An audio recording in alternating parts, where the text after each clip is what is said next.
Michael Penix Jr. Michael Penix Jr. Kirk Cousins has been one of the worst quarterbacks in the NFL this season. That's right, guys. One of the worst. He has a 56 QBR, 17 touchdowns to 15 interceptions, and 17 total turnovers, which is worse in the NFL. They are currently on a 3-game losing streak. Guys, fact or crap, should Michael Penix Jr. start next week for the Atlanta Falcons? And I misspoke, they're on a 4-game losing streak. Guys, Kirk Cousins has been a shell of himself since that Tampa Bay Buccaneers game 5 weeks ago. Let's just be flat honest. When he put up that 500 yards on the Tampa Bay Buccaneers, he has been a shell of himself ever since. He was swag surfing, doing his thing, whatever, yada, yada, yada. Then the Dallas Cowboys come into town. He struggled against the Cowboys. A terrible Dallas Cowboys team at that particular point. They had everybody on defense was injured. I think they still had Dak Prescott at the time, but the Dallas Cowboys were not very, very good. Let's just be honest. Since then, they lost to the Saints. They got blown out by the Broncos, lost to the Chargers, blown out by the Falcons, or by the Vikings. They play the Raiders, Giants, Commanders, and Panthers to end the season. Guys, it is a very, very real possibility that the Falcons will lose 8 games in a row. It's a very, very real possibility that the Falcons could be America's sweetheart team, 6-3, Super Bowl bound, looking amazing. Oh, Kirk Cousins, praise us, baby, with your jizz in our face, and then lose 8 games in a row. The only reason why I think Michael Penix Jr. has not started yet is because the Falcons wanted Kirk Cousins to play versus his old team. I think that's the only reason why he has not been benched yet. Now, the Minnesota Viking game is over. It's over. And I know Raheem Morris has said, Kirk Cousins is our quarterback moving forward. There is no chance of him getting benched, right? That's all coach talk. Why would you say that in public? Like, oh, yeah, we're going to bench Kirk Cousins. And no. You put confidence in your old vet.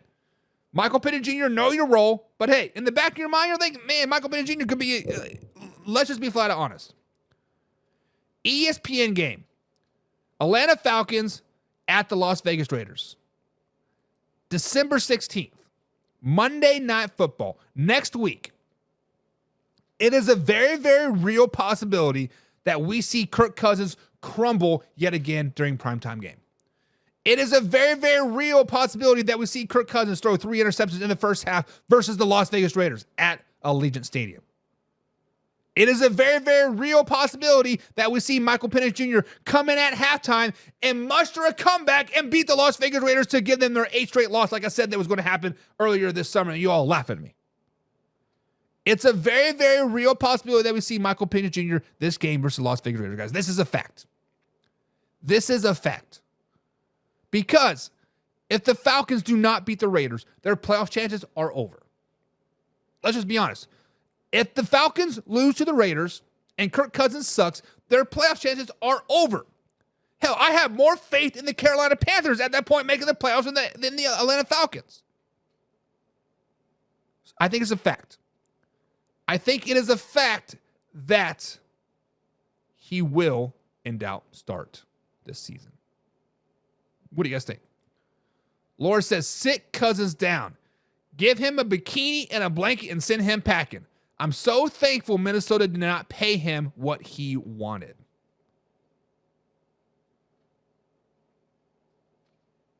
So, Laura, why did Minnesota Vikings fans boo him? If you guys are so happy he is not on your team, why do you guys boo him? I'm just curious.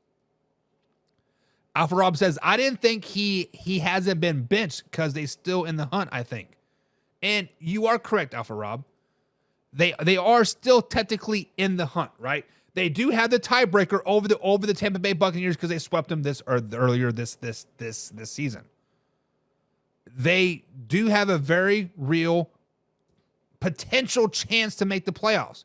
And I'm pulling up the analytics right now with the percentages, and the Atlanta Falcons right now have a 38% chance of making the playoffs.